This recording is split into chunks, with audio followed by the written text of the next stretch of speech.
For God so loved the world that he gave his one and only Son. This is one of the most well-known and one of the most powerful passages within the Bible to describe to us who God is and who we are in relationship to him.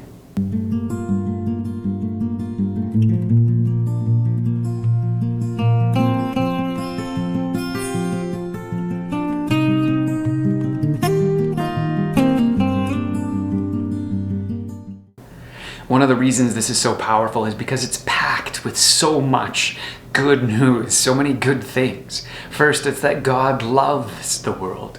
Not just that he puts up with us, not just that he created it in order to get something out of it, not just so that we can do something for him, but that God loves the world, that he cares for us, that he cherishes us.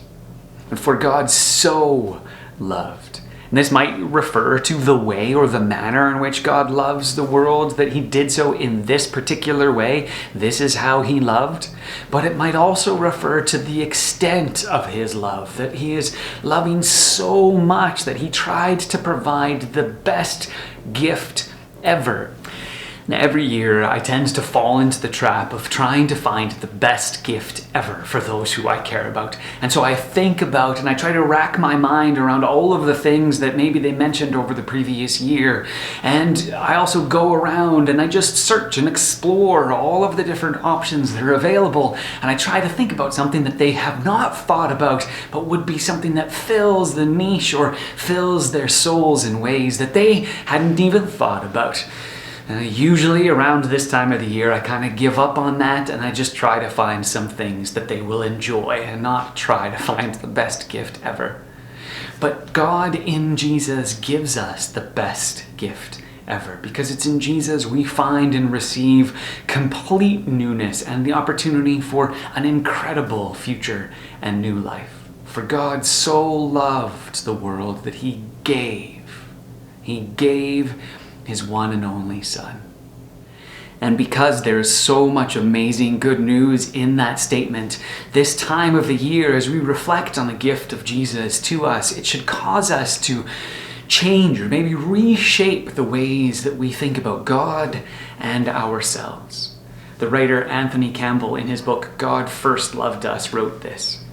He said, "Originally, I believed that the acceptance of a loving God involved a sufficient but relatively minor shift in attitude. After all, it was on so many people's lips. But the more I worked with it, the more I realized that the acceptance in faith of God's unconditional love was not only hugely significant, it required a major change of attitude.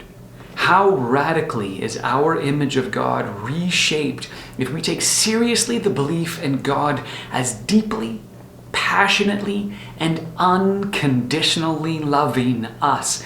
And how radically must we rework our own self-image if we accept ourselves as lovable, as deeply, passionately, and unconditionally loved by God? That you are deeply, passionately, and unconditionally loved by God. St. Augustine put it this way. He said, "In loving me, you made me loveable." So this Christmas, maybe there will be moments when you don't feel lovable. Maybe you don't feel loved. And maybe there aren't people in your life that actually show you how much they love you. But may you know that God loves you so much he was willing to come and be among us. That he doesn't just love the world in some general sense, but he loves each and every one of us. For God so loved the world, for God so loved you. He gave his one and only Son.